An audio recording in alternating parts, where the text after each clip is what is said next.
everybody, and it's Kid Catholic Season 2, Episode 1. So that was my new intro, and I have a little bit of a new set here. We replaced the other St. Joseph statue with this St. Joseph statue.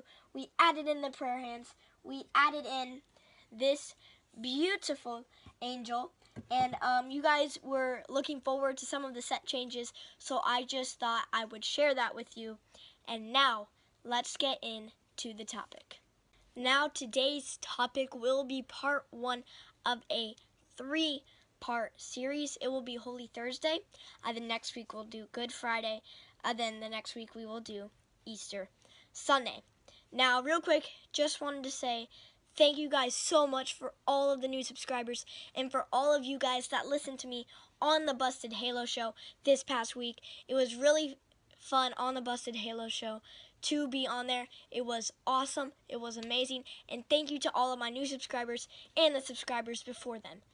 And a special thanks to Father Dave Dwyer and Brett Siddell, the producer, for having me on. It was tons of fun.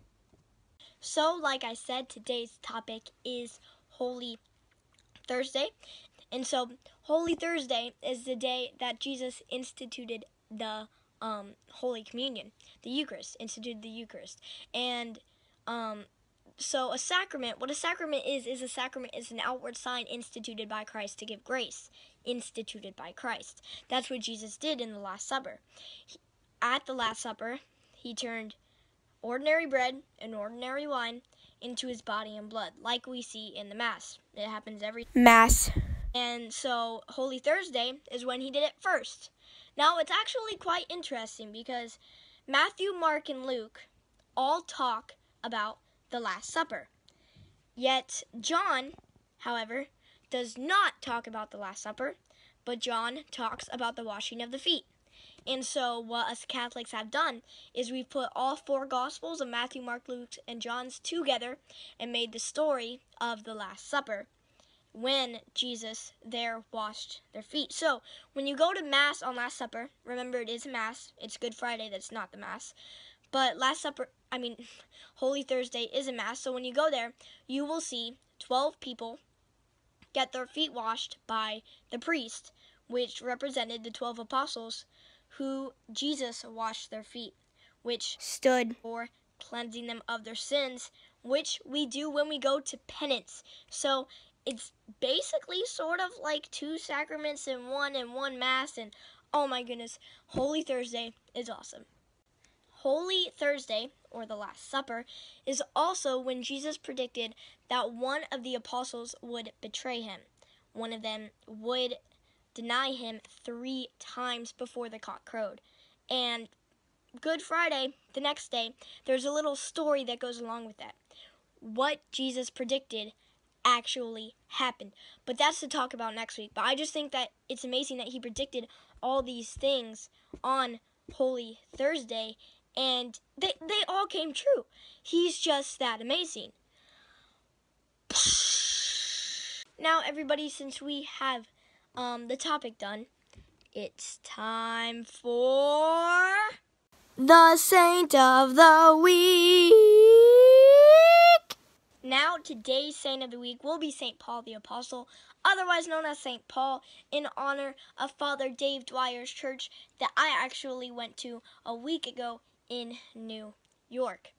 Now, so, I am a big fan of St. Paul the Apostle story because, like a lot of saints, it is a conversion story. He was, in fact, in the Bible. He was that early of a saint, and he grew up persecuting Christians. He was not a Christian. He did not like the Christians. And actually, ever heard of St. Stephen, the famous martyr, the first martyr ever in the Bible? When they were stoning him to death, St. Paul was actually there holding the cloaks of the people that were stoning him so that they could stone him. But he had an amazing conversion story. So St. Paul converted, and he was baptized. And what's actually interesting about him is after he converted, he did so many amazing things. He wrote letters that are used in the Bible.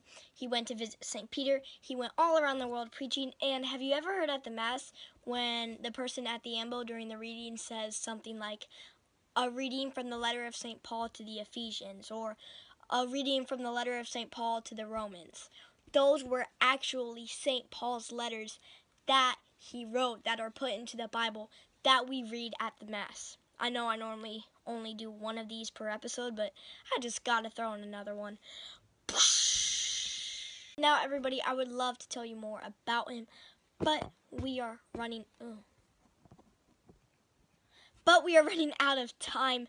So thank you guys so much for watching. Please like the video, and you can comment on what you think next week's saint should be, and I might actually use that saint. Please like the video, like I said, and don't forget to tune in for next Tuesday, because I upload one video every Tuesday to people who don't know. That was Kid Catholic Season 2, Episode 1, and I will see you next week.